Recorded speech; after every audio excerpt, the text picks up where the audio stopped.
শাস্তির হাত থেকে বাঁচতে এক দারুণ চাল চেলেছেন শিশুশিল্পী সিমরিন লুবাবা। শুরুতে বিয়ের কথা বেশ জোরে সোরে বললেও আইনি মারপ্যাচ আর জনরোষের মুখে পড়ে মুহূর্তেই ভোল পাল্টে ফেলেছেন তিনি।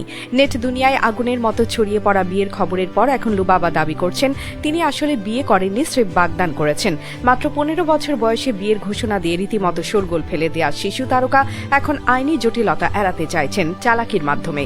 তবে প্রশ্ন থেকে যায়, এই বাগদান কি তাকে আইনের হাত থেকে বাঁচাতে পারবে? বাংলাদেশের বাল্যবিবাহ নিরোধ আইন 2017 অনুযায়ী বিয়ের জন্য কনের বয়স কমপক্ষে 18 বছর হওয়া বাধ্যতামূলক। অপরদিকে ছেলের বয়স হতে হবে 21। লুবাবার বর্তমান বয়স যেহেতু 15 বা 16 বছর, তাই তার এমন কাজ সরাসরি আইনের লঙ্ঘন। লুবাবা যদি সত্যি বিয়ে করে থাকেন এবং সেই অভিযোগ প্রমাণিত হয়, তবে তার জন্য অপেক্ষা করছে কঠিন সাজা। আইনের আওতায় অপ্রাপ্ত বয়স্ক লুবাবার ক্ষেত্রে সর্বোচ্চ 1 মাসের আটকাদেশ অথবা 50,000 টাকা জরিমানা হতে পারে।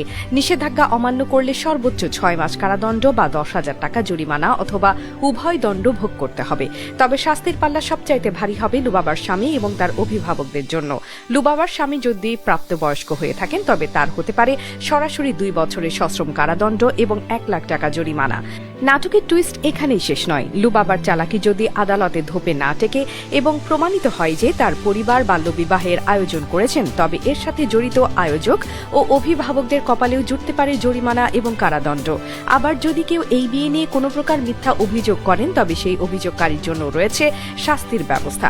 এক্ষেত্রে মিথ্যা অভিযোগকারী সর্বোচ্চ 6 মাস কারাদণ্ড বা 30,000 টাকা জরিমানা হতে পারে।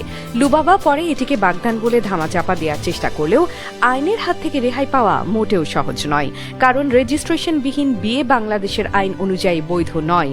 এখন দেখার বিষয় এই শিশু সেলিব্রিটির বিয়ে নিয়ে সৃষ্ট বিতর্কের জল কত দূর পর্যন্ত গড়ায়।